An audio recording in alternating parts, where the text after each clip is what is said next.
Hello mga kabig, ito po ang inyong mga lingkod. Ito ba si Mamaloy? Ano lang po si Tamerlane? At ito naman po ang inyong Papa O, as in OGP. So, ano pa nga ba ang lagi ninyong inihirit sa amin? Ay! Ichika mo na! Dali! Sa inyo na naman ang apat na bakla. Ha? Uy! Teka! Ganun ba? O di lahat tayo mga barako. Mga barako tayo. Si Loy ang dalagahin. Si Loy lang. O, naku, nagtatawanan tayo dito, no? Oo. Kasi nandito na tayo sa Las Vegas. Oo, Las Vegas na tayo. At in fairness, naku, naabutan namin hindi sobrang mainit. Yes! Dito sa Vegas, no? Oo. For a change. Yes, kaya naman buti na lang nag-end this Community and Wellness tayo. Yes, oo. Yung mga panablan natin sa weather, oh. Diba? Protected ang ating skin. Diba? Oo, dahil nasa mga drips natin. At saka yung sunscreen, diba? Yes, yung sunscreen ng Envy, no? Oo. At saka syempre, gabayan pa yun. Gusto mo yung gabayan pa yun ng Gorgeous Smile Dental Clinic. Yes! At syempre, mamaya gagamitin ko naman itong aking salamin ng Ideal Vision, no? Dahil may babasahin tayong statement. Ay, ba't hindi mo pabasahin ngayon? Gamitin mo na. Kasi ikaw yung pinag-uusapan ngayon eh. Oo nga. Ano to? Uy! Wow! Mamangan! Ayun nga, Nay! Di ba nga? Dahil nga dun sa yung controversial na interview kay Mami Inday Barreto. Yung lumabas sa OGDS Inspired. Yes! Yung iba naman nagtatanong, anong nakaka-inspire doon? Dahil maanghang daw ang binitiwang salita ni Mami Inday laban kay Raymart Santiago, no? Ang dami-dami sinabi ni Mami Inday, no? Baka may makalimutan pa tayo rito, no? Ito'y, ang buod lamang nito ay yung pagtitimpi ni Mami Inday para hindi na makagulo sa sitwasyon ni Raymart at ni Claudine. Dahil siya yung nagsasalita bilang ina ni Claudine at bilang somehow nakakaalam kung ano talaga yung nangyari sa kanila ayon sa kanyang nalalaman. Sa dalawa. Like, sabi ng iba, ang tagal na daw pala niya nangyari, ba't ngayon na nagsalita si Mami Inday? Okay. Nagugat ito sa isang ahente ng Greenfields sa Ayala, doon sa Santa Rosa. Kung saan, according to the broker, fully paid na si Claudine sa na-purchase na land ng broker na pag-aari ni Claudine. Okay? So, nabayaran na yata yun ng 15M. So, sa bayaran ng 15M to, so, nagawa na yung deed of sale. Kaya lang, hindi umaandar yung proseso. Bakit? Ayun nga. Ang tanong dyan ay bakit nga? Kasi nga, nalaman nung developer o nalaman ng Registry of Deeds na may asawa si Claudine. So, hindi pa sila anal ni Raymart nito. This was 3 years ago. Kinailangang hingin ng broker yung signature ni Raymart. Kasi conjugal property siya. Yes, conjugal. Teka lang, Nay. Binili niya ba yung lupa o ibinebenta niya yung lupa? Binenta ni Claudine yung lupa. Okay. Bayad na nga si Claudine. Okay. Nabayaran na sila. Ang siste ay hindi nga umaandar ang proseso ng transfer of title. Okay. Kasi nga, natuklasan nga nung Registry of Deeds na may asawa si Claudine. So, kailangan ng isa pang signature. Ng asawa. To release the title. Para magtuloy-tuloy na yung proseso ng transfer. So, hiningi ni Claudine kay Raymart yung sign na according to the broker ay nag-agree naman si Raymart. Sabi ni Raymart ay pipirmahan niya ito. Kaya yun nga, yun ang hinahabol ni Claudine. Hindi sustento. Hindi sustento. Hindi naman. O kundi yung sign lang ni Raymart para mabilis na maproseso na yung dokumento na naaawa na rin si Claudine doon sa nakabili dahil hindi nga makausad. So, doon nag-trigger kung bakit nagsalita si Mami Inday. Kasi nga, parang after all these years, hindi naman ako nagsalita. After all these years, walang narinig si Raymart. Kasi gusto ni Mami na kung maghihiwalay kayo, edi maghiwalay kayo ng tahimik. Kaya lang nga, alam ni Mami na nagkaroon ng transaksyon dito na akala ni Mami pipirma na si Raymart. So, hindi nga nangyari yung pirmahan. Kaya yun ang nag-trigger para magsalita si Mami. Eh, pirma lang pala na yung kailangan. Issue lang pala dun sa lupa. Ba't marami pang mga naungkat na ibang issue? Yun nga, siguro, sabi nga ni Mami sa akin off-cam, 89 na ako, Ochi. Gusto ko naman iparamdam sa mga anak ko, lalo na kay Claudine. At alam ko naman na noon pa naman sa nagpapakahirap, yung kanyang mga naipundar, talagang galing sa kanyang pag-aartista at sumikat naman talaga yung anak ko. Ito yung paraan para maipaalam ko sa publiko kung ano ako bilang nanay, kung paano ko ipaglaban yung mga anak ko. So kung mapapansin mo sa mga komento doon, bumibilip sila sa tapang ni Mami Inday. Ang sabi naman ni Mami Inday, kahit 89 na ako, Oji, alam ko pa rin ang nangyayari, sharp pa rin ang memory ko. So yun, kaya nakakapagsalita si Mami. Kaya kung mapapansin mo, may mga ano doon, yung isang 89 years old, tandang-tanda pa rin ang mga naganap noon. Ngayon, siyempre hindi naman namin inuusgan si Raymart Santiago, no? Kasi nakikinig lang naman kami kay Mami. Kaya nga sa ending, sinabi ko ay bukas ang YouTube channel natin para sa panig naman ni Raymart kung gusto niyang magsalita. Ay, teka lang na, feeling ko hindi siya magsasalita. Alam ko namang hindi siya magsasalita. Kasi nga, may gag order. Diba? So, hindi sila pwedeng magsalita ni Claudine.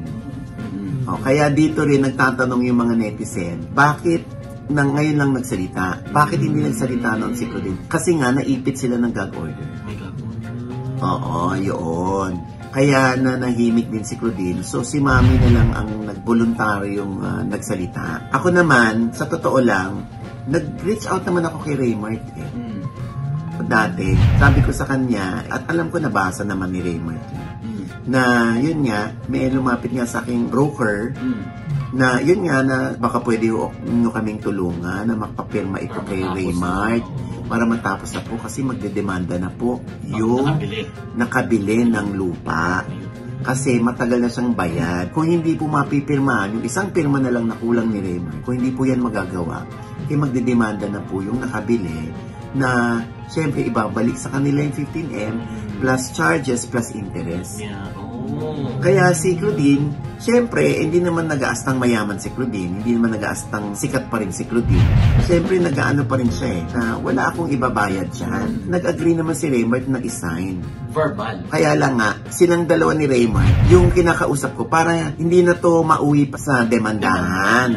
Yung smoothly, ma-transact na dahil lang sa isang pirma. Diba? Parang nakagawa tayo ng kabayanihan na okay na, isang pirma lang naman.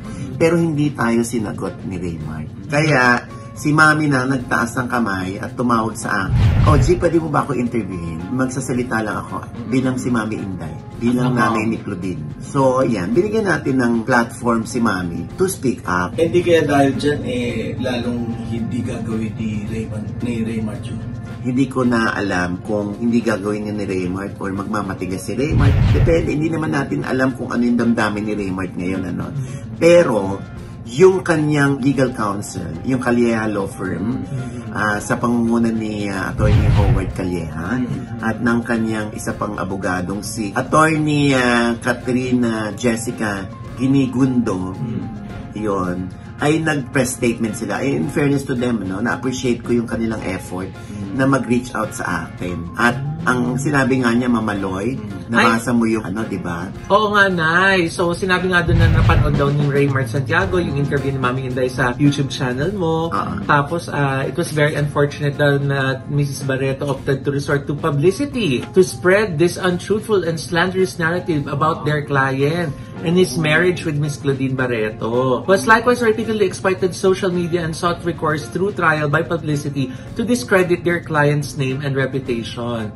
It appears nga daw na yung outrage ni Miss Barreto ay tungkol dun sa lupa na pinag-usapan nyo. At niremind po nila si Miss Claudine, her family, and agents that there is an existing gag order issued by the Family Court Branch 5 of Mandaluyong City as early as September 20, 2023, which our client has faithfully complied with, having kept his peace all these years. It is his hope that Miss Claudine Barreto, her family, and agents would do the same out of respect for the courts of justice and more importantly, for the sake of their children. Tapos panguli, sinabi nila, let this be a final warning that any utterances in contravention of the law shall be dealt with before the appropriate forum to protect our client's rights and to preserve his interests. Yun. Ayun. Kaya naintindihan ko naman kung ayaw o hindi nagsasalita si Raymart all these years, no? Siyempre, tayo naman bilang entertainment writer, journalist, or whatever, or vlogger, siyempre, inihatid na lang natin sa kanila kung ano yung mga latest happenings, yung mga pinag-uusapang issue dito, di ba? Hindi para magpa-controversial. Okay? Nagkataon lang na sa tagal natin sa industriya, syempre marami rin naman tayong naipon ng mga kaibigan, ng mga sources, so sa atin sila lumalapit. Okay? Bilang pag-comply lang sa gustong mangyari ng kampo ni Raymart, syempre, ito yung huli nating pagsasalita rito, no? Oo, na tungkol sa isyong ito. Okay? At syempre, bilang tayo yung nag-interview kay Mami Inday, no, meron din ho kaming legal counsel. At ito nga yung RT Law Firm, yung law firm ni Attorney Reggie Tongon, no? At ito nga yung statement ng RT Law Firm. Yes, Nay. Ito, Nay, nasusulat, to. Bansa. We have received a statement from Mr. Santiago's camp and we find it necessary to clarify the legal facts. First, Mr. Santiago is a public figure. This is not debatable. As a public figure, the law and jurisprudence dictate that he is subject to a wider scope of public scrutiny and fair comment. This is a foundation principle of free speech in our country. Second, Mrs. Inday Barreto has a constitutional right to speak her truth. Her interview, which details her perspective on family matters and alleged property issues, is not slander. It is her testimony on matters of legitimate public interest. Attempting to label her narrative as untruthful is a classic attempt to silence a story, not refute it. Third, the invocation of a gag order is a significant legal misdirection. Let us be crystal clear. Mrs. Inday Barreto is not a party to the civil case mentioned. A gag order applies only to the specific parties involved in that litigation. It is not a universal muzzle, and it absolutely cannot be used to extinguish the fundamental right of a non-party to exercise free speech, especially concerning a public figure. Our client, Ojo Diaz, provided a platform for a newsworthy story, which is a protected and essential journalistic function. We stand by the interview, we stand by the public's right to know, and we will not be intimidated. Yan, sabi ni Attorney Reggie Tongon. So yun po yung aming napag-usapang magiging statement ng aming legal counsel na si Attorney Reggie Tongon. Ako naman, hindi ako galit kay Raymart kasi di ba sa showbiz parang, ay ba't mo in-interview si ganito? Galit ka ba sa kanya? Hindi po. Hindi po ako galit kay Raymart at wala po akong masamang intensyon dito. Nagkataon lang po na ito yung aming trabaho na maihatid sa publiko kung ano yung gustong malaman ng publiko at maipahatid kung ano yung balita. At marami ng instances na ganyan na di ba? Si Marjorie at saka si Dennis Padilla, di ba? Pareho muna ko yung panic. Nagsalita yung isa after magsalita yung isa. Yung boyfriend ni Lars Pacheco, nung after ng interview niya, binigyan mo ng pagkakataon kung gusto magsalita at nagsalita. Yun nga lang siguro po, dito sa kaso na to, masya siguro gusto nila mabigay yung panic nila, pero nga dahil nga sila ay may gag order, kaya baka mahirap para malaman yung sagot ni Raymart Santiago tungkol dito sa issue na to. Oo. Pero pwede bang magsalita ang kapamilya ni Raymart Nay on his behalf tungkol sa issue na to? Ayan. Kung magpapa-interview sa'yo? Exactly. Kung gusto nila at willing sila magpa-interview sa akin, why not? Just kung bibigyan natin yan ng platform din, para maipagtanggol, maidepensa naman nila kung ano yung truth sa kanila, yun ang mailahat din nila, para lang maging balance tayo, maging fair tayo.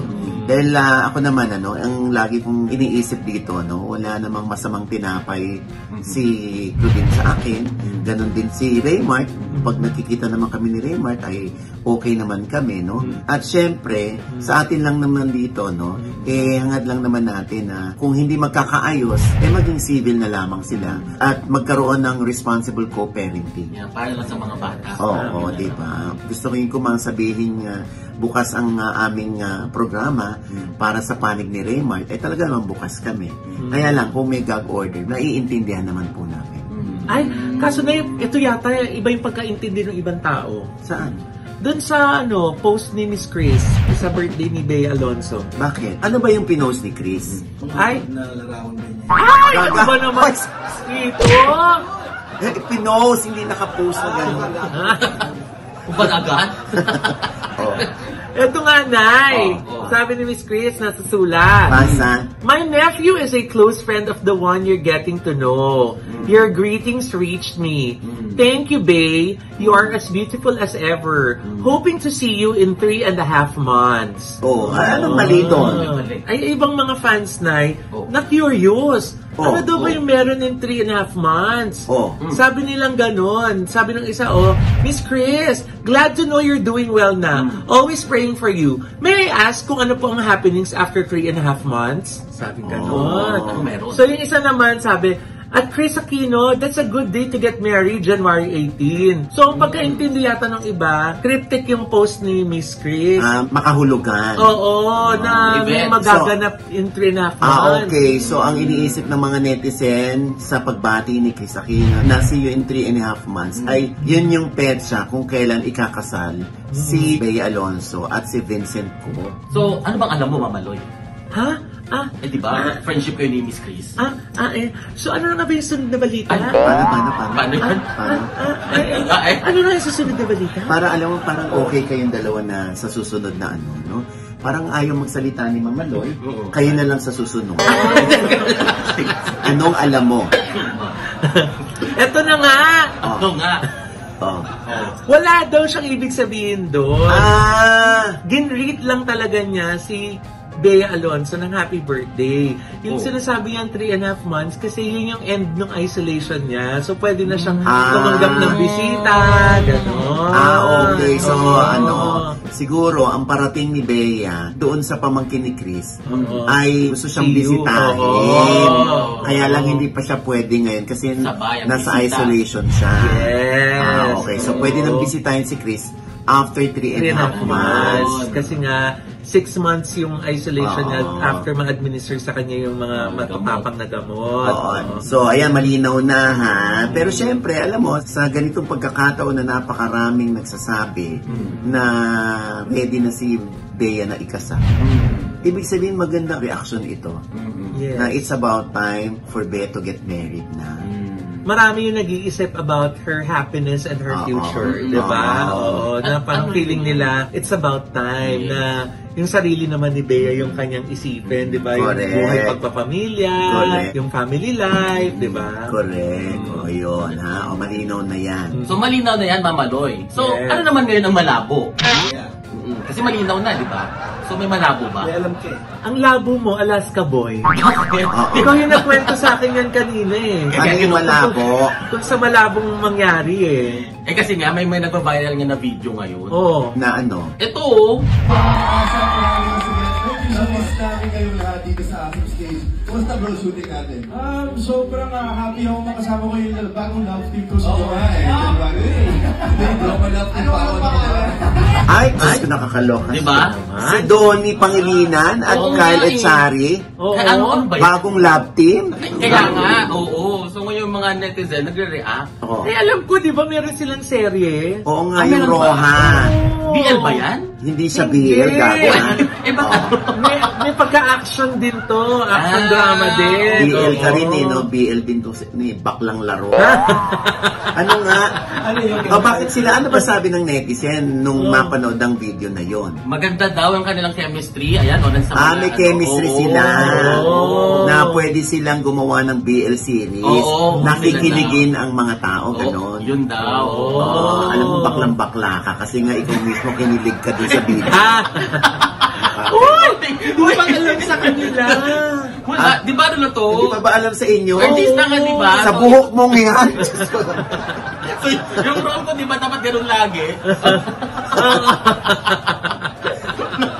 So alam mo, sa totoo lang, in fairness, may chemistry nga si si Donnie sa si Kyle. Alam mo, sa akin kaya lang nga yung iba kasi medyo may ano pa dyan, may agam-agam pa dyan. Kung gaganap silang badikla sa isang series, di ba? Kasi pwedeng kumapit o maging stigma sa'yo yun. Lalo na ma-i-portray mo ng maayos, ng epektibo. Ayan. So, yun ang kanilang worry. Bakit naman na dati si Elijah Canlas at si Kokoy? Oo nga. Alam mo noon, nakakulong lang ang utak utak ng mga tao sa katotohanan, nasa loob lang sila ng bahay, hindi sila pwedeng lumabas. Ayun na naman. Dahil nga, ginawa ito nung pandemya. Yes. Di ba yung Game Boys? Oo, tama. Yun. At alam naman natin na hindi naman sila, talaga. Oo. See? So natanggap yan ng mga tao. And to think, naglaplapan pa dun si Elijah at si Kokoy, di ba? Eto, pwede rin naman ganun ang isipin ng mga tao. Kaya lang baka nga, pag effectively ma-portray nila yan, pag nasa kali sila, talagang parang sisinuhin nila o talagang oobserbahan nila ng bongga. Kung may mga pilantik ng daliri si Kyle o si Donnie, ganun. Tsaka mukhang malabo naman talaga na yung mangyari. Hindi ba sabi nga ni Donnie, may kalab team pa siya? Sabi niya, hindi pwede, may kalab team pa ako. Tinulak kasi kalab. Ikaw naman, Oliver, anong masasabi mo? Alam mo, challenging din yan para sa kanila, para maipakita nila na kung magandang istorya, at saka maganda yung pagkakalahat. Oo. Pag nabigyan nila ng justice yung acting, no? Ilang gawin niya. Pero ikaw naman, hindi ka naman nagdududa. Sa kanila? Hindi, sa amin. Sa amin. Sa buhok namin. Naman, ako matutuwa ako pagka yung naipakita nila na talagang kaya nilang gawin kahit na anong klaseng character. Di ba? Malay mo, balang araw, kagaya ni Albert Martinez, di ba? Yung sa kanya. At saka yung yung ngayon sa Batang Quiapo, di ba? Ganyan din yung role niya. Di ba? At saka yung sino pa ba yung mga gumanap nung araw na napakahuhusay. Diyos ko ang namayapang si Eddie Garcia. Si Michael De Mesa. Si Dindo Fernando. Kung mahusay kang aktor, kahit pa si Rena ang ginagampanan mo, kung hindi ka naman talaga pagdududahan, ay hindi ka talaga mako-conscious.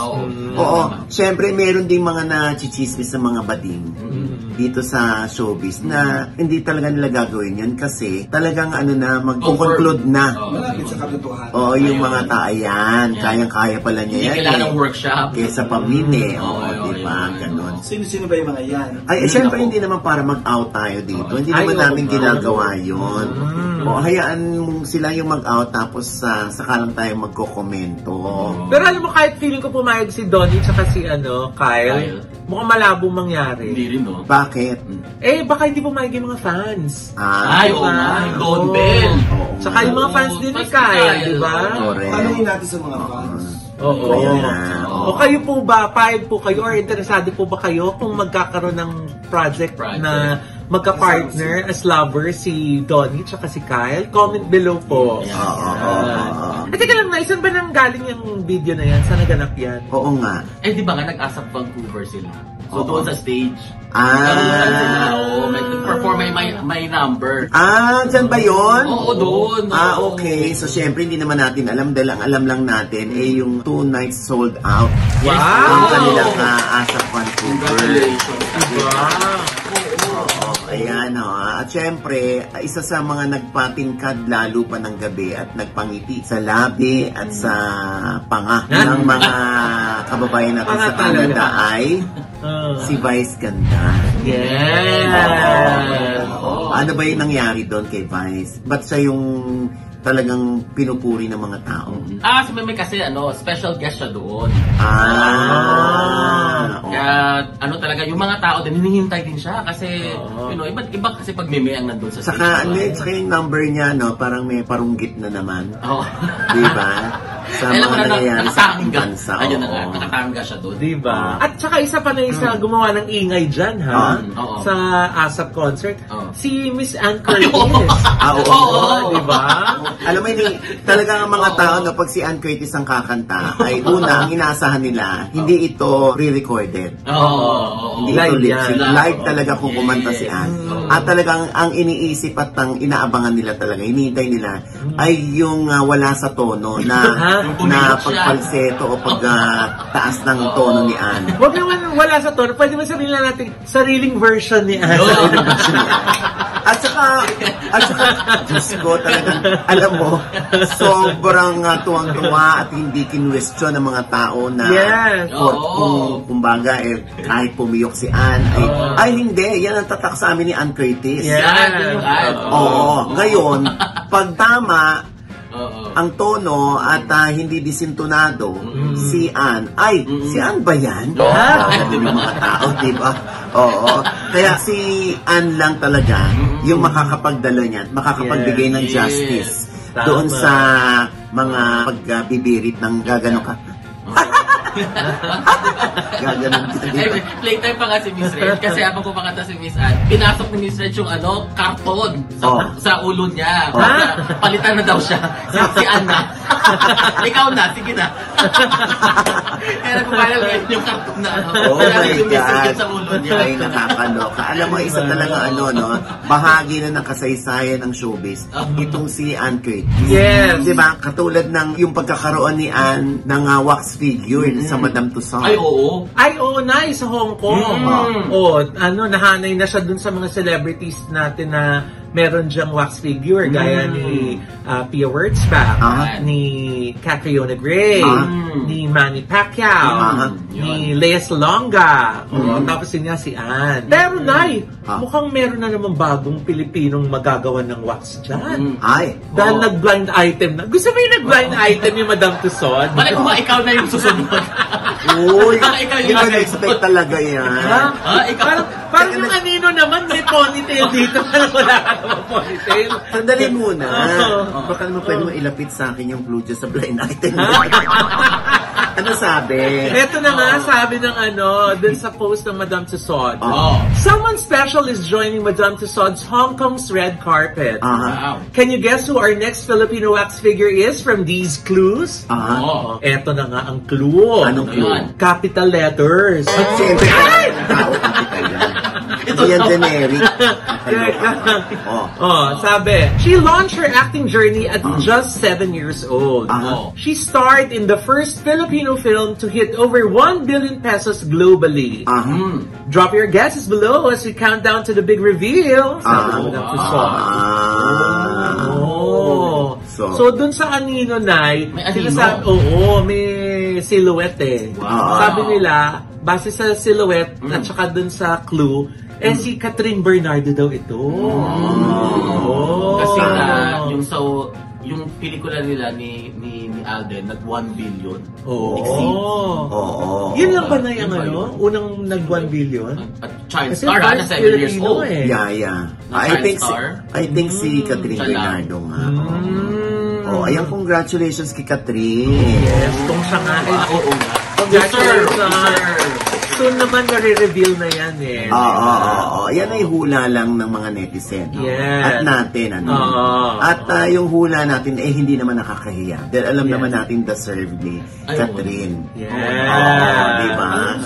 Naman. Asian World Film Festival, tumanggap siya ng Snow Leopard Award. Sinabi na siya daw ang parang susunod rising star, di ba? Sa Hollywood. Wow! Tinanggap niya yung award niya, nag-speech pa nga siya doon. Ang galing. Alam mo, and speaking of Catherine Bernardo, meron namang lumabas na item na parang nagagalit si Mayor Mark Alcala sa isang resort na naglabas at nag-post sa isang fan page ng mga taga-probinsya na nandoon sila o madala sila doon magtagpo, magkita ni Catherine sa isang resort. Kaya nabubuisit siya. Parang tinawag niya yung pansin nito. Bakit naman? Dapat maging proud nga siya. Ewan ko, yan ang lumalabas na hindi naman natin alam kung totoo bang nangyari ito, no? Kasi di ba yung dati nakarating sa atin, di ba? Na parang may NDA, yung isang resort na hindi dapat lumabas na sila yung nagpupunta doon ni Catherine. Baka naman doon gagawin yung wax figure ni Catherine. Sa pagsulang.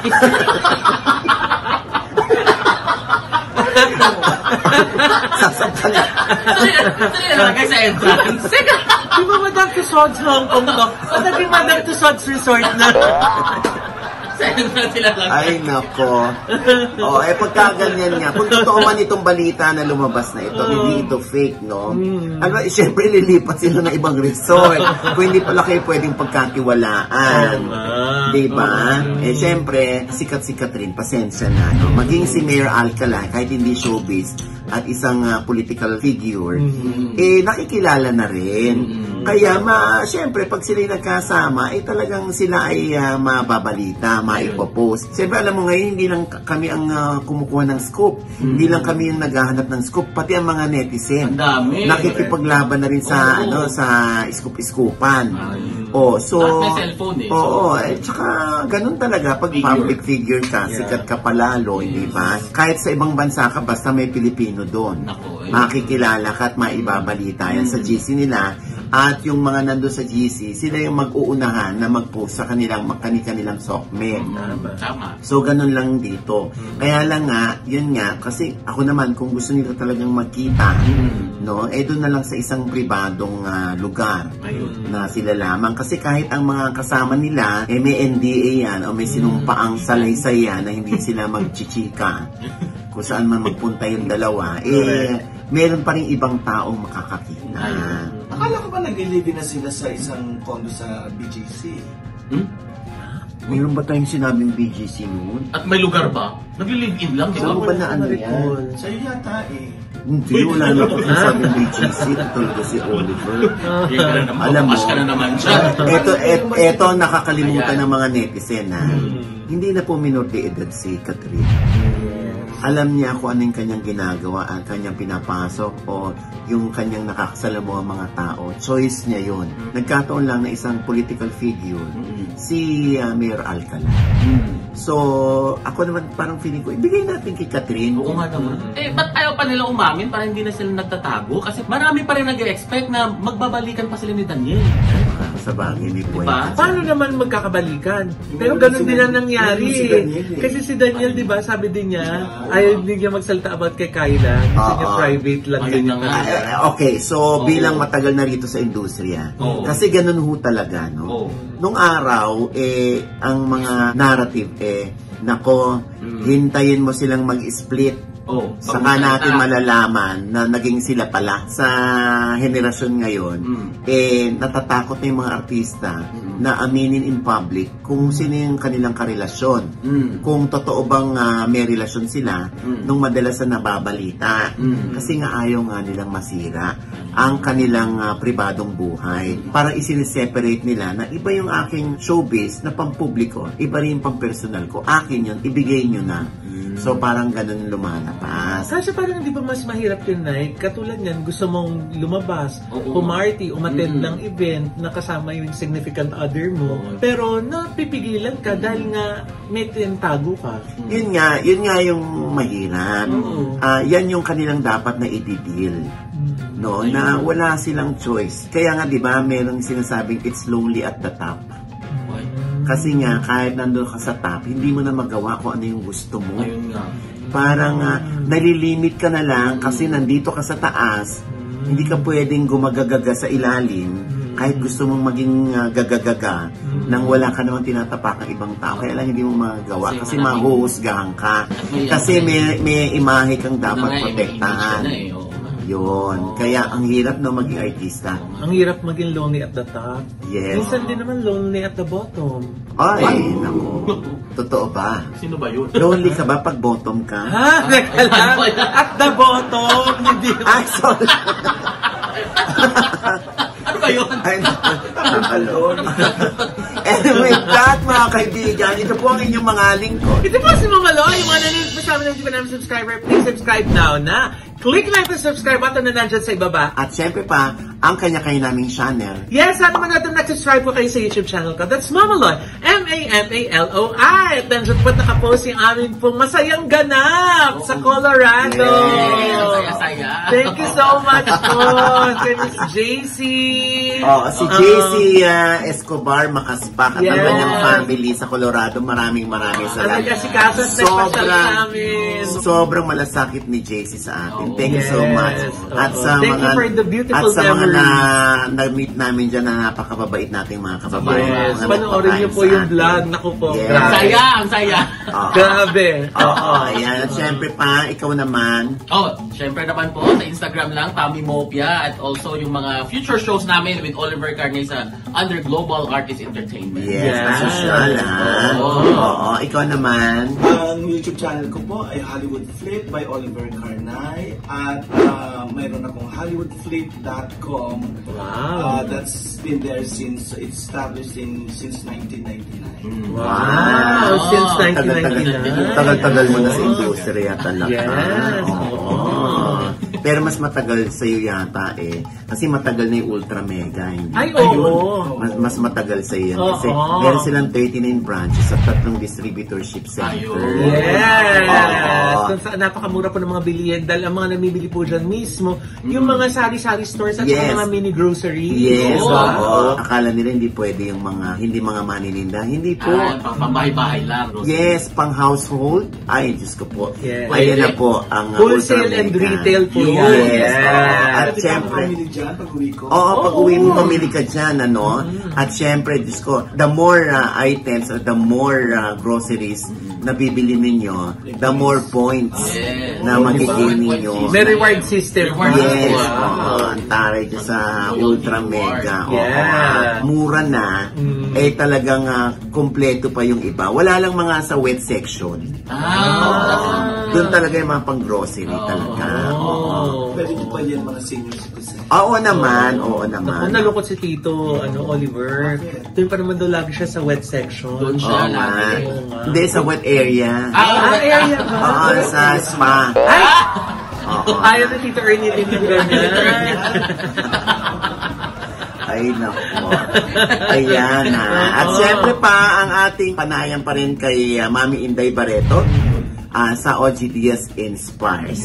At syempre pa yung The Issue with Ina Evans. Ayan ang aming panayam naman kina Ines Veneracion at Alma Concepcion kung ano yung mga issues sa kanila na loka yung mga tao. At saka yung vlog ng aking anak na si Erin Diaz. Okay? At syempre pa, dahil nandito tayo sa Vegas, bigla kong naalala yung kaganapan na very, very successful, no? Yes. 2 auditoriums ang ginamit at it sold out. Ay, 2 weeks preparation lang yan, ha? Ang taray. 10 days nga lang to, sabi ni Doc Homer Tuason at ni Katz Estacio. Ang mga producer dyan. At gusto pa nila magkaroon ng another script. Yes, di ba? Nag-iisip pa sila. Thank you so much. Kahit wala na kayo. Kahit hindi na kami umapit. Nakakaloka. Dahil bigla ko naalala yung isa pa sa nag-asikaso sa atin. Yung dalawa sa magigiting nating nag-asikaso siyang mga kaibigan natin. Sina Tita Irma. Saka si Ate Nora. Halika nga kayo dito. Nandito ka sila. Tulog na yata. Halika kayo dito. Pumunta nga kayo. Naman nagkakaso. Tulog na. Ayan. Sumusali sa airport. Pinsan po si Ate Irma. Ate Irma Redner. Saka si Nora. Nora, thank you so much. Sobra yung pag-asikaso nyo sa amin. Talaga namang kahit mayaman kayo dito, napapakiusapan namin kayo kung ano nang dapat na bumili ng tubig. Grabe. Thank you so much. Thank you so much. I love you, Ate. Hindi nila alam na day off yan. Wala silang sweldo para lang sa atin. At may website din si Ate Irma. I'm a digital business owner now. Ang website ko www.wignerworld.com.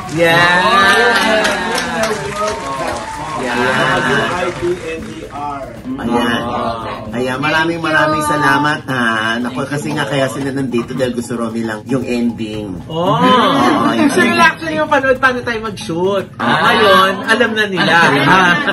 Huwag din sabihin ko paano kayo mag-shoot. Sasampanin ko kayo ng paa. Bigyan kayo ng back order. Ayan. Baka yung balita natin, mamaya nandyan na sa social media. At syempre naman, pagkatapos ng Colorado, napaka-successful, at ng Vegas, sa October 22 naman, Wednesday ito, October 22, sa New York naman kami ni Mama Lo. White House Care. Ayan, sa October 22 yan New York time. Yes. Anong oras nga? 5 o'clock p.m. New York time po yan. Sa Look Dine Cinema Theater. So, ayan. Kita-kita po tayo dyan mamaya. Ayan. Sino nag-sponsor niyan? Ang White House Care! Siyempre, thank you so much to Tita Rose. Maring Rose. Ng White House Care. Si mga NCLEX passers po dyan na nais magtrabaho sa New York. Naku, ito pong chance ninyo. This will be your golden ticket to the Big Apple. Diba? Yes. Lalo na yung mga nasa ibang mga state na gusto lumipat ng New York. Naku, welcome na welcome po kayo. Mag-apply lang po kayo sa White House Care. Ayun po yung kanilang email address at sasagutin po nila kayo agad. Ayan naman para sa inyong tickets. Ayan na, reservation. Ayan po. Yes. Tumawag po kayo dyan sa numero na nandyan, para makita nyo po kami. Kung gusto nyo kaming makita ng live, andyan po kami sa New York, sa Look Dine Cinema. Okay? Kita-kits tayo. At syempre, hindi lang yan, may Hawaii pa kami, no? Yes! Hawaii pa tayo. October 25! Yes, sa Honolulu, Hawaii. Ayan, nandyan sa ilalim ang detalye at yung number. Tawagan nyo lang si Lewa Blossom or si Maribel Tan. Ayun. Ayan. At syempre yung Canada natin. November. Sa Canada natin sa November, Start ng November 7, mag-start sa Montreal, and then merong Ottawa, merong Scarborough, meron pa isa, meron pa mga... Basta marami pa ho, i-announce namin sa susunod na vlog namin. Basta importante, maraming salamat Oliver at Tamerlane sa pagdadala ng pelikulang How to Get Away from My Toxic Family dito sa US at sa Canada. First project ng Global Artist Entertainment. Wow! Congratulations! That was successful. Yan. At syempre, ito na, Tita Irma, Ate Guy, tumayo na kayo. Ito po uli ang yung lingkod, Papa Osin Oji Diaz na lagi nagsasabi at nagpapaalala sa inyo na sa tuwing gigising po tayo tuwing umaga, huwag na huwag po tayong makakalimot, na magpasalamat sa Panginoon. Dahil tayo kanyang ginising, ibig sabihin, may mission pa rin po tayo sa buhay. Sabay sabing, every gising is a blessing! At ano mga bang lagi niyong inihilit sa amin? Ichika mo na! Dali! Namiss nila ate yung kanta. Gusto nila kanta na. Lip-sync tuloy. Acapella na lang. Ano pa nga ba? Ano pa nga ba ang lagi niyong inihilit sa amin? Ichika mo na, dali. La la la la la la la la. Ichika mo na, dali. Isa pa. La la la la la la la la. Ichika mo na, dali. Yun talaga yung nabangan din. Diba? Yun talaga yung kanta. Nanonood ba kayo lagi dito? Of course, every lunch break. Wow! Talagali ka dito, Nora. Halika. Thank you, ate. Salamat sa pagkakanood. Anong ginagawa namin doon? Sa ano? Ginawa. Ayun. Nora.